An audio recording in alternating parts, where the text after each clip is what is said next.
Hello everyone, welcome to my channel. So we are going to solve this star puzzle today. So let's start with today's video solution. So what we have given here is 4, 3, 8, 2, 6 and 4 again. So in this type of puzzle, so there are two possibilities that either the pattern will be crisscross or the triangle. So let's first solve the triangle. So in the first triangle, it is 4, 8 and 6. So if I'll add the digit 4 plus 8 plus 6, so this give us 18. And outside the triangle, what is left? 3, 2 and 4. 3 plus 2 plus 4, that is 9. So there is no connection between 18 and 9. So we cannot go with this. So now let's check with the other pattern, that is crisscross pattern.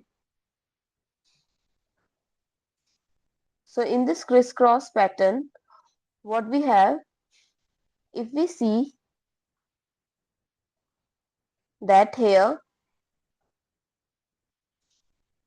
in opposite of 3, it's 6. That is multiply by 2. In opposite of 4, it is 8. So yes, it is also multiply by 2. And in opposite of 2, it's 4. Yes, it is also multiply by 2. So here, all the numbers get opposite to each other by multiplying by 2. So what replaces this question mark? It's actually the 2 only. I hope it's clear and you find it useful. So don't forget to share your feedback through like, share, comment and subscribe to my channel. Thanks for watching. See you in the next video.